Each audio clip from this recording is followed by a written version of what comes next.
Announcing the latest in the Buffalo Bob Exotic Express, the Buffalo Bob Pheasant Stick! In addition to the highest quality beef, this product contains the flesh of the pheasant, a rare type of poultry. No spices are necessary in this stick of meat. Look for it wrapped in the distinctive cherry red label.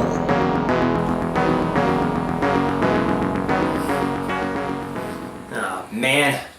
Why does the music ever have to end? I was really getting into that. Ricky, where are you going? Now all I have is this echoey house, the sounds of silence, and this very, very loud buzzing light. I don't know if you can hear that, but it's very, very audible. This is a new addition to Limbo Grub, aka Yucker Yum. But yeah, I guess I'm just gonna have to deal with it, and it's gonna be very hard to concentrate on this while I've got that going on in the background. But hey, welcome to the new show, Limbo Grub, aka Yucker Yum. Nothing wrong with having a little subtitle, right? I mean, lots of things do it, like all those Resident Evil movies. You have like Aftermath, Afterlife, Extinction, stuff like that. All the Star Trek movies, the newer Star Trek movies have that little subtitle.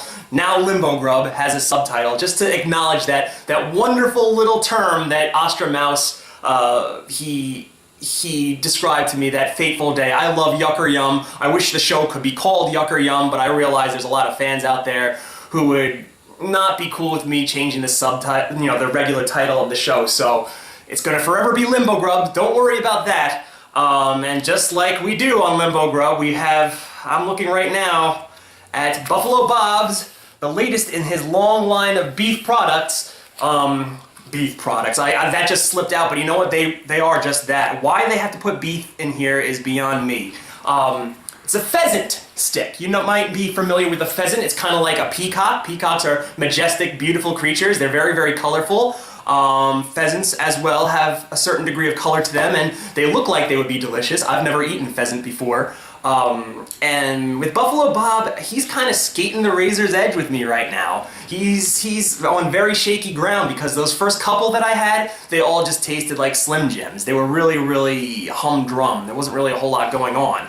Then the last two that I had, I believe it was, I'm putting myself on the spot here.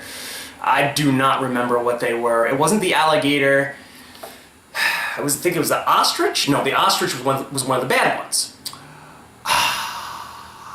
Kangaroo. Kangaroo was one of them, and I don't remember what the other one was, but they were surprisingly okay, because the texture was different, the taste was a little bit different. That's what I'm looking for, is something different. If it tastes like a beef jerky, even if it's delicious, I'm going to take points off.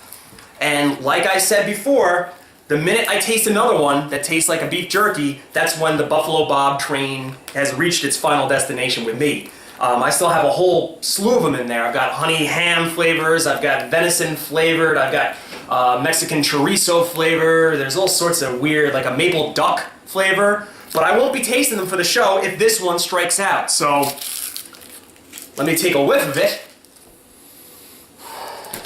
Uh-oh, this is scary because to me it smells like a Slim Jim, which is a bust. That's a boring video. You don't want to see me eat a Slim Jim. If this video was just, it was just titled D5 Eats a Slim Jim, 0 views. Nobody would want to watch that. But yeah, so this is going to be it. The fate of Buffalo Bob rests on the shoulders of the pheasant. A pheasant has shoulders, but I'll snap into it and I'll let you know what I think.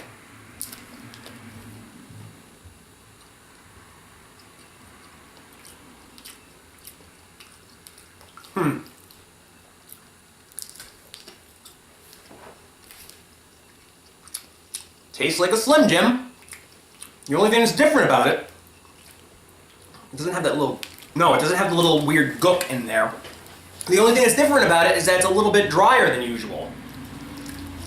I can't taste really anything different, and you know what? That's the problem when you're dealing with something that's like poultry. Duck and stuff like that, that has a little bit stronger flavor. I'm assuming that a pheasant tastes more like a chicken, in that chicken has a very, very light taste. It's a delicious taste, but it's a light taste. And if you mix chicken with beef, the beef is going to drown that. It's not even going to exist. It's pointless. It may as well not even be in there. So Buffalo Bob, you struck out with me, and unfortunately those other ones, they're going to just, I don't know, they're going to disappear into the ether. I'll eat them off camera, I guess, or Or maybe even throw them out. I don't know what the heck I'm gonna do, but the fate of Buffalo Bob just went into the crapper. I mean, if Angela Lansbury were to play Harambe in a Lifetime original movie, that would be more exciting than this. So if I were to give this boring stick, I almost said the A double crooked letter, I'll give it 2 stars because, you know, it's good for what it is. If you pick this up, you'll eat it, no problem. If I told you it was a Slim Jim, then you would eat it and be blissfully unaware that there was a pheasant in that. And you know what? That's a problem. That's a really big problem. So Buffalo Bob, way to go. You just ruined all my fun. So this is your good buddy Hottie Scotty Pancake 603 saying, until next time, good grief, I'm upset. I'm really, really upset. So, hey, maybe next time we'll have one that's actually yucker yum, right? Ta-ta.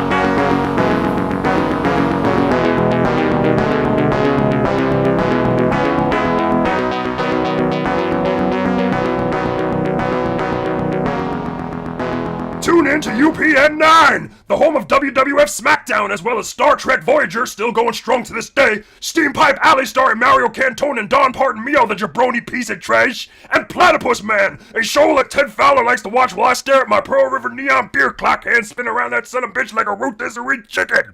Grab a beer for the working man, sit down and watch UPN with all the greatest original and syndicated programming.